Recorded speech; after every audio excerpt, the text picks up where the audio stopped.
nyonso na banza bozali malamu ngai naza mama Linda Kalume. Mbote na bino nyonso na banza bozali malamu ngai naza mama nasi bokopusa na bokoyaba oyo nini po nini ozala besoin la docteur te oloba soit mero ya langwe to nini boye mutu nezosala bien te po bo sentir que elobeli nanga ekiti ozomona eza azoloba malembe boye po na nini ozomona mbote na bino nyonso bandeko na banza bozali malamu ngai naza mama Linda Kalume nazongi lisusu na yenga ya lelo pona kobeta lisolo mosusu bandeko boyebi ke nabetaka bamasolo oyo makambo etali santé na biso. En tout cas santé na biso ezali eloko ya motuya makasi ya solo eza slogan na ngai. Slogan na ngai nalobaka toujours nayaka kopeta masolo etali babokono ekokotungisa santé na biso. Babokono ya makila babengi ba maladie héréditaire. Ba maladie oyo tozwaka na lolenge tozokolela. Maladie oyo toyaka kukuta na mokili neti ba pandémie ya Covid ainsi de suite. Lelo sikoyo na lobaka peke no na ba maladie oyo tozwaka lolenge totambolelaka. Biloko nini toliaka. Biloko nini tomelaka. Na koki kobakisa lelo na biloko nini toponaka na kosala na mokili. Par exemple, musala nini toponi kosala. Ngai nakolingana zala infirmière, nakolingana zala docteur, nakolingana zala ingénieur, nakolingana zala journaliste. Misala oyo toponaka pe pona kosala na bomoi na biso ndenge nini ekoki kobaluka un jour ekomi eloko oyo ezomemelo maladi na nzoto. Voilà. Yango na bomoni titre oyo elenge sepela na bolenge na yo. Elenge yango nani? Elenge onga nazolobela awa ezali nani? Eske ezali elenge ya mbula to ezali elenge ya santé? Voilà bandeko. Lisolo na ngai ya lelo yango yo. Bandeko boyebi malamu ke banda na banda masolo, en tout cas, naeb sarabino toujours que pa maladie belé e bandaka na âge ya 40 ans wana nde tango nzoto e bandi kolemba tango siko biso tokomaka na teke non il faut ko banda ko sunga nzoto na yo. Mais sinon bolenge ya solo elenge eza jeunesse, oza jeune, oza nanu elenge toloba de 0 à 40 ans. Tant penza vie ya muto komi adulte toloba de 18 ans à 40 ans. Âge wana nde balobi ke ozala no nakati ya bolenge na yo na ndenge ya biologiquement parlant. Na ndenge ya scientifiquement parlant bakoye biso que à partir ya 40 ans ndenge na uti koloba ke ba nani nzoto ekomaka kolemba yo siko mutu e koluka osala effort moko boye eleki pona osunga nzoto par rapport ya liboso. Eza boye, n'est-ce pas? Âge. Bon. Sikoyo. Wana sikoyo ezali lisolo. En tout cas, ezaki na makanisi belezo kotanga na mutu. Donc, il a fallu na sa la sélection. Na yeba na lobanini te. Tolobi likambo a bolenge ezali âge. Toloba de 18 ans à 40 ans. Oui, ozali on balobaka à la fleur d'âge. 40 ans kutunde komaka susu âge mususu ya donc au vivre salima solo beti kayu siko komi na ba 40 ans wana siko komi ko vivre prime na yo 40 ans eza ba âge ya donc maturité au salima solo au salimu salo bongi au salibo siko komi siko yo bien mature quoi installé na âge à 40 ans déjà soko lobi ko landela vie yango na ndenge ya normal. Bon na ndenge ya santé ki bolenge na yo vraiment na de 18 ans à 40 ans ba âge wana normalement okomi kipe yo moko normalement ata baboti baza na kati me okomi adulte 18 ans oza déjà jeune adulte donc to koloba ke no oyebi mabe na malamu normalement âge wana soki ozali kotambola na droiture ozolia bilialia te ovivaka vi na yo moko donc malamu omelaka masanga te omelaka makaya te osalaka esika moko boye ya mabe te donc imaginons kaka oyo ya yo vie eza parfaite en tout cas normalement 40 ans nde balobi ke yo obandi komi tungisa obandi peut-être kosala komi kolemba nzoto biologiquement parlant scientifiquement prouvé ok sikoyo soki ozali mutu moko de 18 à 40 ans oza en bonne santé oui mais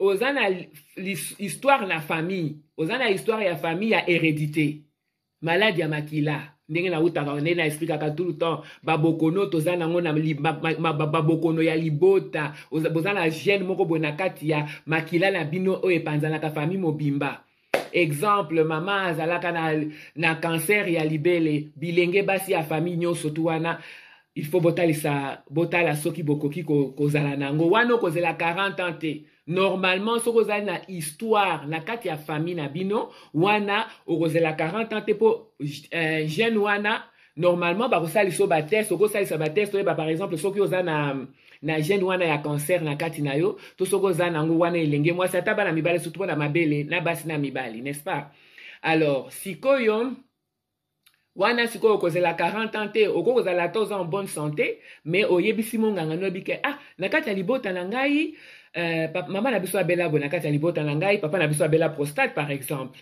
oza bana mibali nde tobengelaka yango prostate papa na bino abelaka to akufaka na prostate oza mwana mobali okozela 40 ans te okoki koyebisa docteur ke nonga na kati ya libota na biso par exemple papa na biso abelaka prostate donc ozali prédisposé donc en titre de prévention donc omibatela otika ngo mosika oyebi ke ndoki wana azali wana mais kozela te ozela te ke ti okomi mpe kokomi kosubasuba okomi komona bamalaise nde okende kosala non yo na ka na yo okomitalela bien avant wana vraiment na ka ya hérédité sinon bolenge batelaki bolenge na yo ya solo na uti koloba nyonso tu wana période ya bolenge en tout cas esalaki qui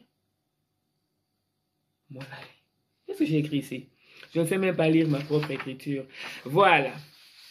Alors, sikoyo tango nazolo makambo etali choix. Omoni eza na bolenge de toponakati. Eloko ni na kosala lobi, eloko ni na kosala tango na kokola. Attends, papa, la besoin d'autres Linda, qu'est-ce que tu vas faire quand tu vas grandir? Que papa, je vais devenir infirmière. Hein? Non, papa, je vais être docteur. Non. Moi, je disais toujours, moi, je veux être journaliste. Moi, je veux être journaliste parce qu'en tout cas, makamone bozomona nazotinga na makamba ba réseau oyo ça là je me sens dans mon assiette koloba loba ko expliquer makambo raconter des histoires wana ezalaki eloko ngala ngai ko sala la vie na ngai mami olingo sala ni na vie ngala lina zala na ngai modèle kuno olingo sala ni ngala lina zala danseuse ngala lina zala footballeur ezana bolenge na yo nde okopona musala oyo lingi kosala omona pe mingi okomi pe esika ngo mais ba choix awa par exemple olingo sala nalina zananga oponite mais on se retrouver par exemple à Napoto combien de mamans se retrouver par ça la femme de chambre ezate que poponi yango mende yango nde ezozala wana et ozwi musala ya sur osali pe infirmière ndenge moko ezaba misala o Napoto toya tango toye Napoto ezaki sous te que choix ezali sous choix te ozali kaka olobi ka bon awa na poto po ozali babenga oza immigré c'est facile osala musala boyo kozwela ngo musala soko otangi oyo boyo kozwa ngo musala for sure ndenge okotula te en tant qu'infirmière okotula te ata na 60 ans ata na 65 ans ata na 70 ans soki kaka bongono ezosala nzoto eza ya kotelema okosala musala no ya ki-infirmière oya na poto te obandi koluka musala ba bureau neti banene non batebele basala makambo wana en tout cas batula sorry je m'excuse mais c'est vrai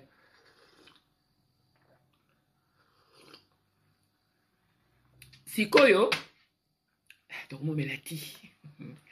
tokomomela ti malile sikoyo na bashwa oyo tokosala wana sikoyo yango nde pe na choix po eloko yo ozosala répétition nzoto ebelaka ndenge nini mouvement oyo kosala répétition ozosala ngo répétition yango nde mutu ekoko ya kodévelopper maladie à la longue toloba par exemple oza kosala femme de chambre oza koaspire oza wana kaka maboko yo wana ka ba mama mingi mingi na ba papa o basala ka femme de chambre osilisi ko aspirer obandi kongumba bambetu mukongo donc mingi mingi ezalaka mapeka na mukongo pasi biso ba infirmier makolo na mukongo pasi bao basalaka musala nini soko salaka par exemple na machine à fufu machine à fufu ba poussière nyonso tu wana oza kaka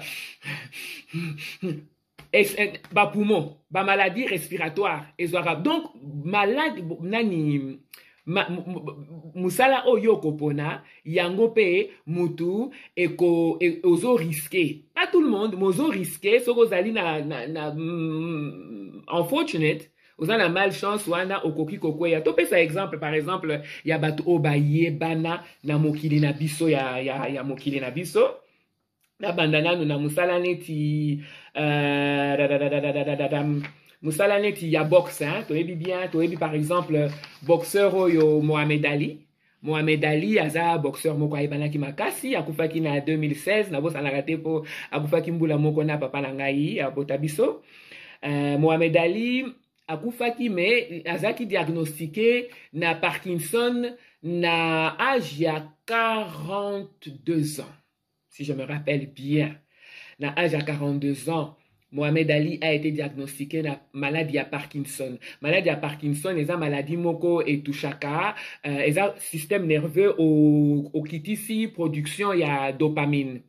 Dopamine jouaka rôle côté ya mouvement, côté ya coordination, ya nzoto, na speech, côté wana ya cerveau, eza ki touchaka. Dopamine so ebani kokita okitisi ba facteur nyonso tu wana. Vous voyez que dopamine ezali l'une des hormones ya feel good, ya au bonheur, ya esengo, eza dopamine. Alors Mohamed Ali